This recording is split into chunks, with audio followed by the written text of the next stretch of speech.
Bonjour à tous et bienvenue dans cette nouvelle vidéo. Étant donné que je suis dotée d'un grand sens de l'originalité, cette vidéo va parler du sujet du moment, c'est-à-dire du confinement lié à l'épidémie du Covid-19. Enfin, plus exactement, je vais vous faire part de mon ressenti par rapport au confinement et l'impact que ça a sur nos vies quotidiennes. Je pense que vous êtes au courant de ce qui se passe depuis plusieurs semaines, voire même depuis plus d'un mois, donc je pense que ce n'est pas la peine de refaire un topo. Alors voyez-vous, je fais partie de la catégorie de la population qui travaille. Parce que oui, en effet, je suis infirmière.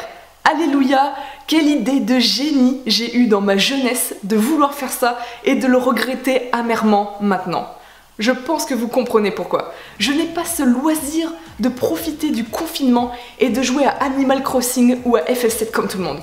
Et rien que pour ça, j'ai le seum. Et le truc qui est triste, c'est qu'il y ait confinement ou non, ma vie n'a pas changé d'un iota, mis à part le fait que je dois me munir de mon autorisation de sortie. J'ai même la dérogation spéciale pour aller au travail. Wallah, moi je vous dis, ça rigole plus là. C'est à ce moment-là que je me rends compte que j'ai toujours vécu en quarantaine toute ma vie. J'ai même une collègue de boulot qui m'a dit « Eh mais en fait, qu'il y ait confinement ou non, ça change rien à ta vie, lol !» Merci de me rappeler à quel point ma vie est sensationnelle. À titre personnel, j'adore le confinement. Qu'est-ce que c'est agréable d'aller faire ses courses et qu'il y a presque personne dans les magasins. T'entends de la musique entrecoupée des messages de prévention du gouvernement. Pour des mesures d'hygiène, éternuez dans votre coude et n'oubliez pas de voter Macron en 2022. D'avoir de la place pour se garer, que ça soit pour faire les courses ou au boulot. Les rues sont hyper tranquilles et silencieuses, t'entends les oiseaux chanter tous les jours, c'est que du bonheur. Jamais j'aurais cru dans ma vie vivre un truc pareil. Pourtant, j'ai fait partie de la team y'aura rien. J'ai cru qu'on allait nous faire le même coup que le H1N1 et que dans un mois on n'allait plus en entendre parler. Moi qui d'habitude vois des complots partout, ah là pour le coup, j'ai pas vu le confinement venir. Et je pense que personne l'a vu venir d'ailleurs. On vit une période qui est exceptionnelle parce que tu vois des trucs que t'aurais jamais vus en temps normal. Voir des gens faire leurs courses avec des masques et des gants en caoutchouc, j'avoue c'est mon kiff de la semaine. Si tu as le malheur d'éternuer ou de tousser sans forcément être malade, les gens te regardent comme si t'avais la peste. Limite, tu pourrais péter dans un aérofion, ça passerait mieux. J'ai beaucoup de peine pour les caissiers et les caissières qui sont en première ligne derrière leur vitre en plexiglas et j'ai une grosse pensée pour toutes les personnes qui font des boulots ingrats mais qui sans elles, la France s'écroule. Donc merci à vous. Au moins ce qui est bien grâce à cette crise, c'est que l'on remarque à quel point l'Union européenne ne sert à rien. Que l'idéologie du vivre ensemble est très destructeur et que la France est capable de fermer ses frontières. Comme quoi, peut-être que si on avait fait ça dès le départ, on n'aurait pas eu de cas de corona chez nous. D'un point de vue écologique, la planète revit. Et ça, c'est une très bonne chose. Quand t'es un gros no-life comme moi, tu ne culpabilises pas du tout de rester chez toi. Et en plus de ça, t'as les remerciements du gouvernement. Sans parler de notre mode de consommation qui est remis en question et de voir à quel point on est dépendant de toute l'industrie agroalimentaire. Il suffit juste que tout le monde achète en même temps pour créer de la pénurie. C'est sûr que cette crise remet en cause beaucoup de choses. Notre rapport à la nourriture, à la nature, notre incompétence à nous gérer nous-mêmes, peut-être qu'il en sortira quelque chose de bon suite au confinement. Il y a un autre phénomène qui est intéressant, c'est celui de la délation. Twitter est devenu le réseau social de la délation. C'est toujours dans des moments de crise qu'on voit le vrai visage des gens et les masques sociaux tomber. J'aime bien m'imaginer plus tard quand on va devoir raconter à nos enfants et nos petits-enfants ce qui nous est arrivé en 2020. Eh bien moi, en 2020, j'ai acheté tous les stocks de PQ et je m'indignais sur les réseaux sociaux des gens qui ne respectaient pas le confinement. Je scandais à tout bout de champ, restez chez vous, et je suppliais le gouvernement pour plus d'autorité. En parlant d'autorité, ce qui me fait halluciner, c'est de voir à quel point les gens sont chauds pour la dictature. Et juste avant ça, on avait les gilets jaunes. Bordel de merde, il s'est passé quoi? Et paradoxalement, on s'habitue à la restriction de liberté. Les 2 premières semaines, lorsqu'il fallait remplir son petit banc d'autorisation, c'était chiant. Maintenant, c'est devenu un geste de la vie quotidienne. Avant le confinement, c'est marrant de dater les choses d'avant, pendant, après le confinement, c'est devenu un nouveau marqueur historique. Donc je disais, avant le confinement, c'était en automne 2019, j'avais remarqué que mes données personnelles étaient partagées entre certains organismes. Entre la Direction Générale des Finances Publiques, qui se renseigne auprès de mon fournisseur d'accès à Internet pour savoir si j'ai la télé ou non, parce que vous comprenez, il faudrait pas que je les gruge. Entre le compteur électrique Linky, qui m'envoie des SMS quasiment tous les jours pour savoir quand est-ce qu'on installe leur compteur. À ce jour, je sais toujours pas comment ils ont eu mon numéro de portable. Entre le gouvernement qui m'envoie un SMS pour me dire que nous sommes en confinement et Enedis, le fournisseur d'électricité, qui m'envoie aussi un SMS pour me dire qu'on fait tout notre possible pour vous fournir en électricité. C'est formidable, tout le monde a mon numéro de téléphone portable et je sais pas comment ils ont réussi à l'avoir. On dirait pas, mais c'est que j'ai du succès, dis donc, hein.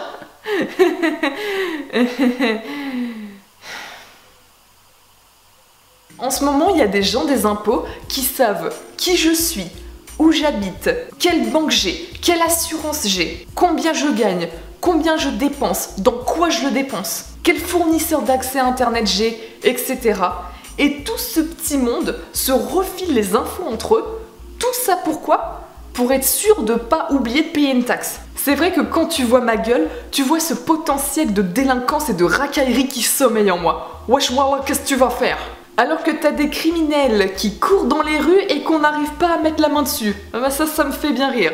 Mais attention, c'est le cas pour moi, mais c'est le cas pour vous.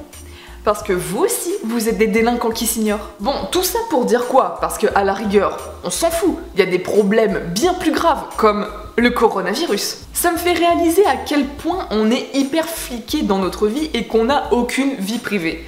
Et ça va s'aggraver. Je pense que vous avez dû entendre les dernières nouvelles, comme quoi le gouvernement veut mettre en place le tracking des personnes infectées au Covid. Il faut toujours angliciser un mot pour le rendre cool, parce que si tu dis surveillance de masse, tout de suite ça rend moins bien, c'est moins sexy. Alors que si tu dis hey, on va mettre en place du tracking, là t'adhères. Mon esprit malade me dit que la véritable oppression n'est pas celle que l'on croit. Je me suis toujours demandé comment on va arriver à une société de flicage de masse. Eh bien c'est simple, c'est la peur de mourir spontanément suite à un virus. Pourquoi il n'y a pas eu de confinement lors d'attentats terroristes par exemple ? Car les terroristes sont des individus qui peuvent être arrêtés. Alors qu'un virus, c'est que tu peux pas l'arrêter. C'est invisible à l'œil nu, ça fait partie de l'environnement, vous pouvez être Covid+ asymptomatique et ne pas le savoir. Le terrorisme est la meilleure arme politique, puisque rien ne fait réagir davantage les gens que la peur d'une mort soudaine. D'Adolf Hitler. Et c'est à ce moment précis que nous venons d'atteindre point de Godwin sur ma vidéo. Pour le coup, on peut remplacer terrorisme par virus. Le virus est la meilleure arme politique, puisque rien ne fait réagir davantage les gens que la peur d'une mort soudaine. Ça fonctionne tout aussi bien. C'est le fait de mourir spontanément qui fait peur. Surtout quand on entend qu'il y a des personnes qui sont mortes suite du corona alors qu'elles n'avaient pas d'antécédents médicaux. La peur est légitime, c'est ce qui nous permet de nous maintenir en vie. Autour de moi, je vois plein de gens flipper comme c'est pas permis. Et je pense qu'on arrive tous à ce stade où on connaît au moins quelqu'un qui a eu le corona. Je vais reprendre un propos de Thierry Casasnovas qui dit assez régulièrement lors de ses lives: mourir suite au corona, c'est un drame individuel et familial, mais ce n'est pas un drame au niveau de la collectivité. Aux dernières nouvelles, on est à plus de 17 000 morts recensés sur 67 millions de Français. Ça va, ce n'est pas l'hécatombe, on est large. Ouh là là, attention, je viens de blasphémer. Parce que oui, maintenant, de nos jours, rien n'est plus grave que le coronavirus. T'arrives aux urgences pour une appendicite, si t'es pas Covid+, c'est limite si t'es pas renvoyé chez toi. C'est marrant de voir à quel point les gens deviennent fous lorsque tu leur dis que le coronavirus, ce n'est qu'une grippe. Une grippe un peu vénère, certes, mais une grippe quand même. Oui, la grippe tue, comme toutes les formes de grippe, comme tous les ans. D'ailleurs, ce n'est pas normal de mourir d'une grippe, et ça en dit long sur notre état de santé. Heureusement qu'on est confiné, on est vivant, mais à quel prix on le paie et à quel prix on va le payer. Quand tu vois la géolocalisation se démocratiser avec la bénédiction des Français, le gouvernement qui investit dans des drones, on croirait vivre dans un film de science-fiction. La restriction de nos libertés individuelles et publiques, de nombreux commerces fermés. Les retombées économiques vont être désastreuses et on va morfler salement. Mais au final, est-ce à cause du virus ou de la décision du gouvernement de mettre la France en quarantaine? Est-ce que le confinement est vraiment nécessaire? Sachant que dans d'autres pays, ils n'ont pas eu recours au confinement. Je pense notamment à la Corée du Sud. Ou alors, est-ce que la crise du corona est là pour cacher la véritable crise économique qui nous pendait au nez depuis de nombreuses années? Et quelque part, le Covid-19 est une bénédiction, puisque c'est lui qui portera le chapeau pour tous les problèmes que l'on va rencontrer. Et sans oublier ce fameux fantasme d'une gouvernance mondiale pour mieux gérer la crise sanitaire. Il y a un truc qui me pèse beaucoup en ce moment, c'est cette propagande ambiante comme quoi le confinement c'est bon pour nous et qu'on devrait s'en réjouir. Il y a quelque chose de très infantilisant là-dedans. Surtout que le confinement, il va durer combien de temps? Jusqu'à cet été? Cet automne? 1 an? 5 ans? 10 ans? Maintenant qu'on a accepté d'être confiné, ça ne m'étonnerait pas que ça recommence encore. La première semaine, quand j'entendais le slogan « Restez chez vous », ça me faisait rire. Maintenant, je ne supporte plus ça. Et d'entendre tout le monde répéter ce truc en boucle, ça me donne envie de les frapper.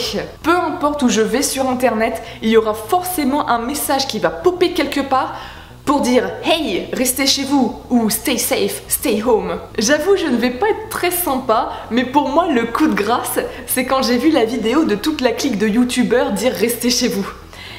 Je dois vous avouer que là... c'est un peu trop. Il y a certains youtubeurs que je pensais un peu plus dissidents que ça, et j'avoue, je suis un peu déçue. Mais bon, que voulez-vous? Tout pour la survie. Ce qui m'énerve également, c'est d'entendre ce discours comme quoi c'est de notre faute s'il y a le prolongement du confinement, car c'est nous qui sommes irresponsables. Je ne sais pas pour vous, mais je pense que nous n'avons pas à payer la mauvaise gestion de la crise. Nos aïeux, qui sont isolés en maison de retraite et qui finissent par avoir un syndrome de glissement parce qu'ils se sentent abandonnés, n'ont pas à payer pour l'incompétence de notre gouvernement. Mais bon, il paraît que c'est pour notre bien. Donc qu'est-ce que vous voulez répondre à ça? En plus, comme on est tous en train de se surveiller pour savoir si on reste chez nous ou non, ça donne un climat très bizarre. Et tu te rends compte que tu n'as pas spécialement besoin de trop de gendarmes ou de policiers. On se flique déjà tout seul, on est nos propres dictateurs. Sans oublier de voir à quel point il y a des gens qui rêvent de voir la dictature s'installer dans notre pays, alors que ces mêmes personnes, il y a quelques mois auparavant, se plaignaient d'une trop forte répression des forces de l'ordre. Elle n'est pas fasciste qui l'on croit. Ce qui me pèse aussi, c'est de voir à quel point les gens ne se questionnent pas par rapport à ce qui se passe et acceptent le confinement sans discuter, sans le remettre en question. C'est fou de voir à quel point la menace de mourir spontanément permet d'accepter l'inacceptable. Dire qu'avant ça, il y avait les gilets jaunes, il y avait une forme de révolte qui commençait à monter suite à la réforme des retraites. Moi aussi, je suis également déçue de moi-même, de me rendre compte que ma liberté n'est qu'illusoire, que je suis qu'une esclave, que je consens parfaitement à l'être et que je n'ai aucune autonomie dans mes besoins primaires qui fait que je ne peux qu'abdiquer. La vie est profondément triste, injuste, fataliste et tragique. Bon, désolé, j'ai un biais un peu dépressif sur la vie. Je pense qu'on connaît tous quelqu'un qui est décédé de manière subite, soit d'un AVC, d'un arrêt cardio, d'une rupture d'anévrisme, alors que cette personne ne présentait pas d'antécédents médicaux. Eh bien, c'est la même chose pour le corona. Il y a des personnes qui vont mourir de ça, alors qu'elles n'ont pas présenté de gros antécédents médicaux. C'est terrible, mais ça s'appelle un dommage collatéral. Je vais mourir, vous allez mourir, c'est toute l'ironie de la vie.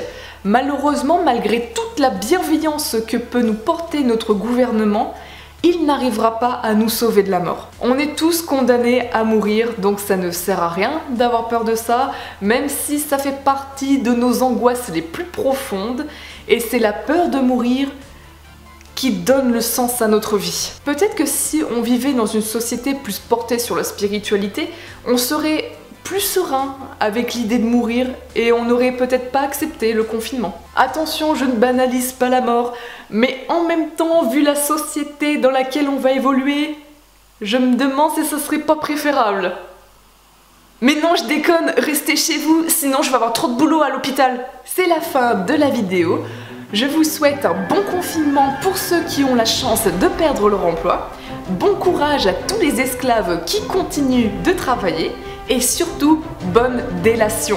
Surveillez vos voisins pour être sûr qu'ils respectent bien le confinement. Et n'hésitez pas à les balancer sur les réseaux sociaux. Soyez les nouveaux héros de la République. Macron et Édouard Philippe comptent sur vous. Ne les décevez pas. Et peut-être que vous aurez une prime pour ça. Surtout, restez chez vous. Soyez sages et dociles. Et n'oubliez pas de prier pour que notre gouvernement nous protège de ce vilain virus. Car c'est à cause de lui que nous allons vivre en récession. Je hais les virus. Et quand tout cela sera fini, n'oubliez pas de voter Macron en 2022. Sinon vous serez infecté non pas par le Covid-19, mais par le Covid-22, le retour. Quant à moi, je retourne à ma liberté d'aller travailler, toujours accompagnée de mon autorisation de sortie. Et quand je débaucherai, je vais aller surveiller mes voisins, parce que je trouve qu'ils sont un peu trop souvent dans la rue, si vous voyez ce que je veux dire. Ah, je rêve d'un monde avec plus de répression. Staline, montre-nous le chemin à suivre. Je suis au bout de ma vie en ce moment. Allez, je vous dis à bientôt, soit sur YouTube ou soit sur Twitter. Salut!